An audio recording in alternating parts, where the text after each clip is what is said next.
Today we're going to talk about why we chose to move to southern Missouri instead of northern Arkansas.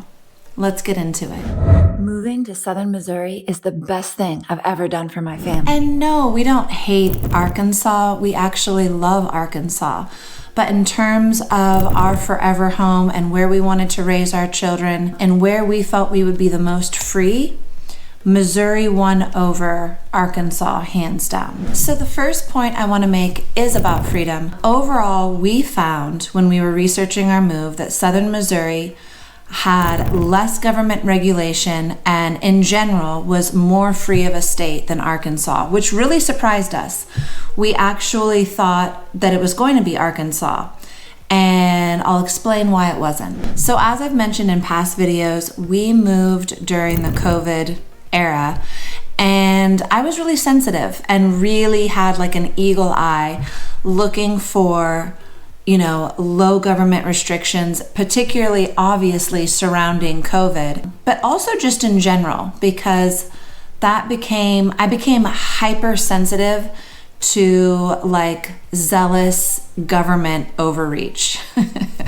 So yeah, it was just a phase of like, we were really looking for somewhere free. And as I've said before, we were willing to move anywhere in the world to find it, but we happened to find it in southern Missouri. So for us, finding out really kind of each state's approach to COVID was actually really easy because at the time I was a public school teacher. So it was pretty alarming to find out that the overwhelming majority of the country still had either schools were shut down and they were doing virtual learning, which was a joke, okay? That led to kids underperforming and having crazy levels of depression. Like, that was such a joke. Also, you saw all sorts of different stuff. Vaccination mandates for children, for teachers, mask mandates, limited classroom size where they actually would split the population so there'd be like 6 to 10 kids in each class. Even in California, it got to the point where we had them masked in a plastic cubicle where they were literally crawled into like this little plastic like bubble where you couldn't interact with them, you couldn't hear what they were saying. You also couldn't see their mouth moving, so you literally couldn't communicate whatsoever. And they had these really strange schedules because they were only allowed to have like 6 to 10 kids in each classroom. So there was all sorts of different levels of COVID mandates within the schools. So in a way, I was super fortunate to be a public school teacher at the time because it was such a good lens to look at government control and restrictions, and also kind of see that underbelly of like local governance, right? Because often there is a little bit of continuity, I noticed, between like really strict school boards and maybe an overreaching city council. They usually tend to all suck in one area. So here's what I noticed when I was researching Arkansas, that it was surprisingly restrictive in terms of the schools. Mask mandates, definitely like weird limited schedules if they were even back in person. And yeah, I think that probably what they had on the books, because remember, I was just researching like all their policies online, were probably way more restrictive than what they were actually doing in person. And I do want to give Arkansas credit. And I talked to people that were, native born, been there forever. They were like, yeah, we had those restrictions, but nobody listened to them. So I get that and I respect that. Like, who cares if your local government or your school board, creates, either because they're overzealous, a bunch of restrictions that nobody follows, or they're just trying to like kind of protect themselves legally online by saying they're doing those things. I get that. And I probably would have settled for that, which is what I was finding. Like I said, in the bulk of Idaho is where we were looking, northern Arkansas, and then North Carolina. North Carolina was super restrictive, and now getting to see and dig into it after Hurricane Helene, I realized that it's a very, like, they've got terrible government in North Carolina, and it's not just the state government. We're seeing counties that aren't letting people put up junior barns just because of permitting. I mean, just terrible stuff that you would find very rarely in southern Missouri is rampant in North Carolina right now. So, and I'd have to say in Idaho, there is a small portion of that state that is super conservative, super anti-government control, and that is like the very northwestern reaches, like Bonner's Ferry and way up there. You got to get past Sandpoint even, and it is super conservative up there, except for it's very, very snowy for like 6 months, and we just couldn't quite do that. And also land prices are way more expensive, and you don't find as big of parcels here, like just in general. But back to Arkansas.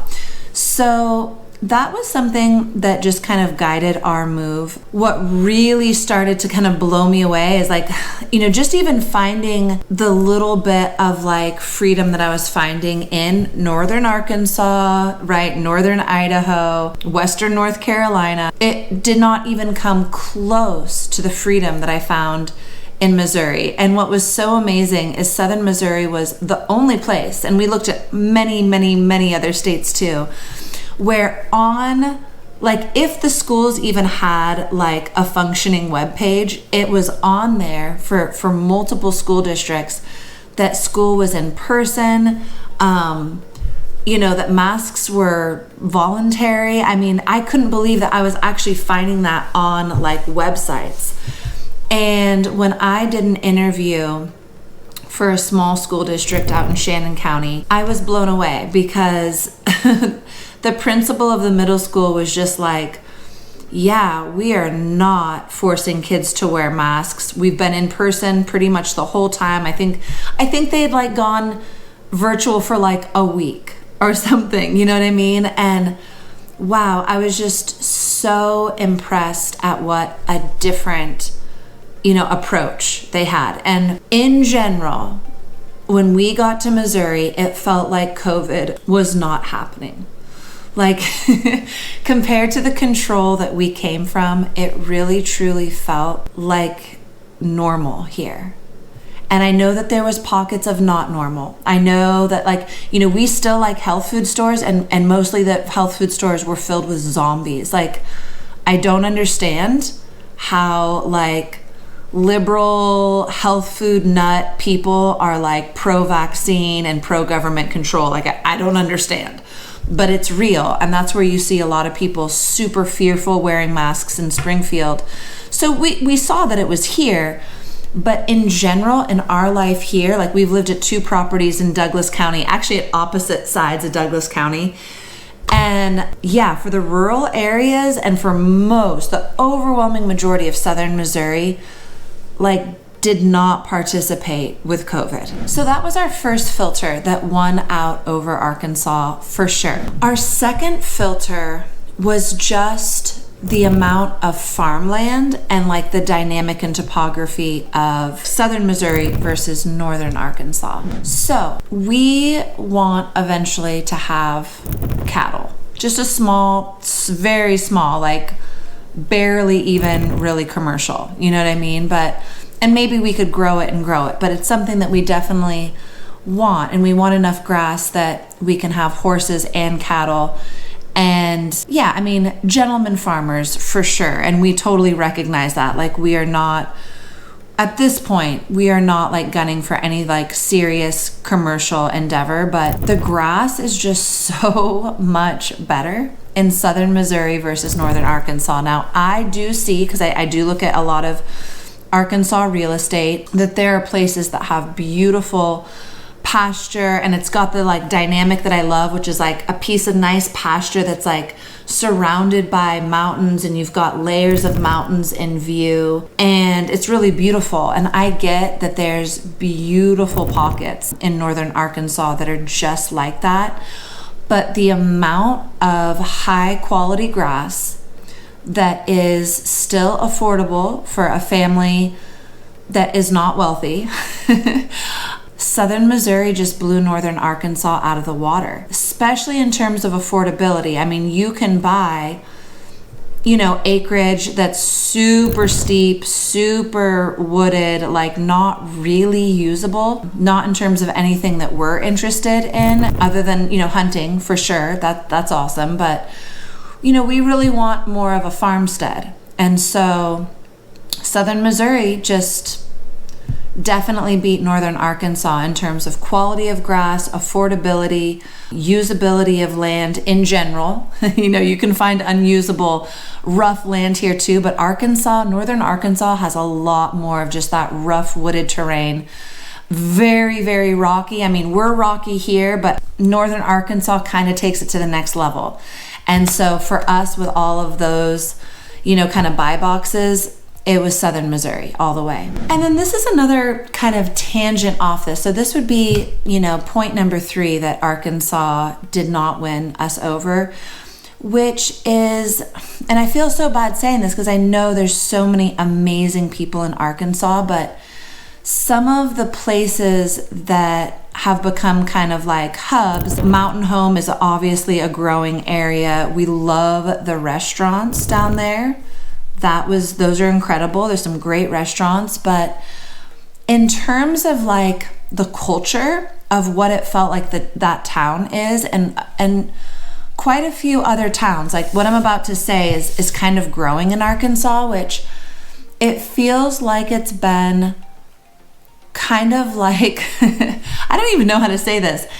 It's like a bit of a mixture of like an Airbnb vacation spot mixed with like a retirement, kind of a little bit of like a party scene. And it's funny that I'm saying that because usually when people talk about a party scene, they're not thinking about like retirement folks, but it's kind of true. Like Mountain Home, for example, but there's actually like tons of other towns too that have kind of become this, where it's a lot of Airbnbs and it's become kind of like a retirement hotspot, but it's kind of catering a little bit towards like a fun kind of party vibe. I believe they passed the laws where like you can drink legally on the streets too. We just kind of felt that there was that vibe a lot, and I'm not judgmental at all, but like I feel so guilty saying these things, but it kind of reminded me of a college town for retired people. And if you're a retired person, you're like, yeah, party, then like have at that. You know what I mean? Like that's awesome. If that's what you're looking for, like for us, that's really not what we're looking for. So if anyone knows anything about California, we moved we actually technically were living in Orland, but pretty much Chico, California. And it's like the party school. So it's like, kids like beer bonging on their front lawn, rows of bars with like just like drunk people everywhere, and you are not allowed to drink on the streets, but like everybody does because there's too many drunk people that the cops can't even deal with it. So coming from that, I'm gonna be honest, the whole like, yeah, party on the streets and like drink on the streets, it's not enticing to us. Like we've literally come from like the pits of hell. No, Chico is not the pits of hell, but we've come from such a drunken place and we don't drink anymore. I've joked that we've drank our fair share, but we're really enjoying sobriety. That's something we hadn't really embraced before in our lives, and we're loving it. And the longer we are sober, like the more we're just digging into like a good life. And I don't think that we'll ever drink again. And it's no like judgment about drinking or any of that. It's just something that we do not want in our lives. And we're not seeing it as like a plus if a town's like drink on the streets. Like that's just not for us. Okay. So that vibe, because I would say a lot of Arkansas has become, kind of catering to like vacation or retirement party vibes. And I'm not saying that's bad. It's just not what like a family raising kids and like trying to strive to get a family farm and all of that is looking for. And I hope no one in Arkansas or people that absolutely love Arkansas feel offended. All of these are just personal preferences.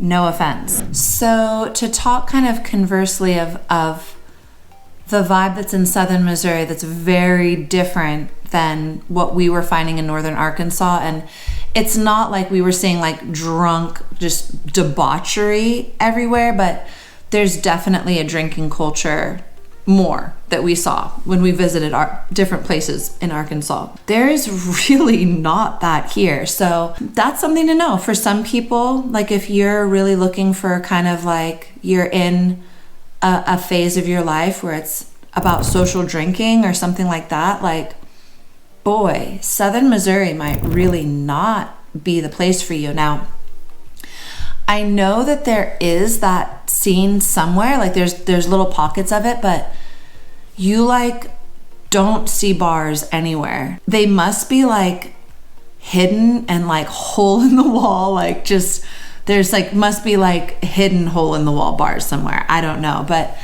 there's not like, even in Springfield, there's not a heavy bar scene anywhere.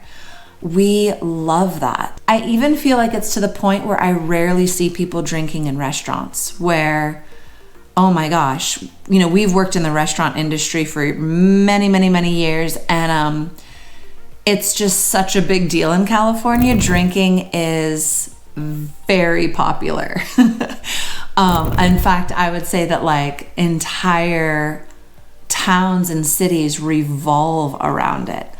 And it's just very different here. I love it. Like things that I have seen here in southern Missouri that never seen in California where we came from, never will see it probably. But like, you know, I eavesdrop sometimes and, you know, we're listening to like young people have conversations in restaurants and they're not drinking and they're of drinking age, which in California, I mean, you just never saw that. You never saw young people like just drinking water at a restaurant. It was just not done. But they're talking about like different ministries they're involved in and like super excited about things they're doing in their life. And of course, young people everywhere are talking about, you know, things that they're really excited. But where we came from, it was just so much like sin and debauchery that's what young people talked about. Or, you know, maybe they're excited about some aspect of their career, but it would be kind of in this shallow, maybe super money focused way, but not like passion necessarily. Just something interesting I've noticed here. But definitely you never would have heard a young person sitting at a restaurant drinking water talking about, you know, different ministries they're involved in and how they want to like serve God more. That never would have happened. So that is incredibly refreshing. Now, I do believe that that's in Arkansas too, but I'm going to be honest, we've gone down there, you know, enough times that I don't see it as much as I see it here. And so there's another thing here that seems very different. Now, I also know that this is definitely in Arkansas in the rural areas, but not so much like in the towns that we went to, but just really amazing. Also, I have to admit, often totally sober too, but like an older generation of farmers that are super strong in their church and just working like so passionately even in their later years. And I think that maybe that got clouded a little bit when we went to Arkansas, because what you see a lot of like people living high on the hog that are retired from like Chicago and all these other places. So they probably really don't represent like the old school, like Arkansas farmer or, you know, homesteader or whatever, entrepreneur maybe even. But it just is to be noted that here, and I see it a lot with the people moving here too, like people who are okay with just a very slow, quiet, God-centered life. If they're not involved in agriculture, they're about to get involved in agriculture. And that's kind of the focus here. And that's being preserved because the communities and the old guard families are just so present in how they've lived, and it's continuing even with us newbies who are coming in here. And that is another thing that I believe Southern Missouri, from my perspective, is more favorable than Northern Arkansas. So that kind of wraps it up.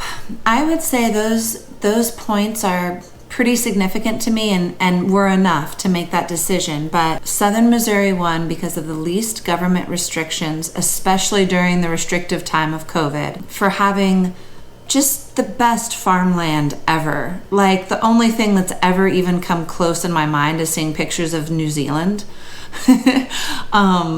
Just such good grass, such good farmland, amazing community of people that are farming still into their twilight years, with so much zest. Like, I've met so many farmers who are in their 80s who are crushing with a good attitude, and it's very inspirational to me.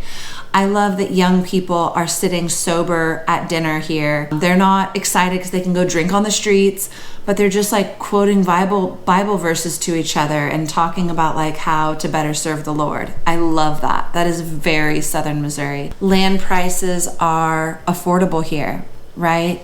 So all those points, I kind of blended all those into, 3 general points, but all those things really, really were what made us make our final decision. And then when we got here, I had researched water a little bit because it's so important to me coming from a 30-year drought in California. But I didn't realize until I moved here, and I know that Arkansas has good aquifers too, but Southern Missouri it's just the mixture of water that we have. Like, I do believe that Southern Missouri wins out Northern Arkansas in terms of springs. We've got, springs that are famous across the whole country, huge, deep, productive, just massive rivers like the Current River that are super spring fed, amazing trail systems, amazing horse scenes. Yeah, just so many things that I actually didn't even know about until we got here. So for us, getting here has just been layer upon layer upon layer of more favorable things that for us totally work. And everyone's different, you know what I mean? Like, for those of you that are looking for more kind of rocky, rugged terrain, Northern Arkansas might win out, and that might be for, definitely for some folks. And if drinking on the streets is for you, it's definitely not going to be here in Southern Missouri. Like, I rarely see people drinking here. It's kind of cool. Now, I do know that there's drinking. I'm not totally blind, but there's not a culture of it where it's like we've seen, nothing like California. And I would say that Arkansas was a very mild version of like kind of an older party scene we would see in some of those towns, but you don't really see a lot of that here. Even in like Branson's like the party spot, right? I've never even seen a drunk person in Branson. I know they're there, I just have never seen one. So yeah, where we came from, you would just see, as far as the eye could see, drunk people. If you could imagine, and like I was actually raising my daughter there. I'm so, so glad. My children were the number one reason that we moved. I was not going to make them wear masks. They were not vaccinated. My eldest daughter was kicked out of public school, as was I, for not being vaccinated. And I didn't like that she had young friends already making jokes about drinking and partying in like 3rd grade. That's how sinful that place is. So God bless Southern Missouri. We're so happy to be here, and we have not regretted our move for a single moment. And I admit, now that we're neighbors with Northern Arkansas, we really haven't regretted our decision. For us, Southern Missouri was it, is it, and is always going to be it. Okay, so they're going to have to pull us out of here white knuckle. We'll be clinging to it. So Yeah, so if any of you feel like we do, you resonate more with the points that I made, then all my info is in my description always. Give me a call, email, text, Zoom, whatever you want to set up, and we can talk about how you can make a huge move in your life and change to something that is more your speed, which is quiet little farming towns and some cool metro areas. And some great restaurants as well. Great hunting, great fishing. If all that stuff is something that you're interested in, let's talk about Southern Missouri. Okay, you guys, until next time, bye.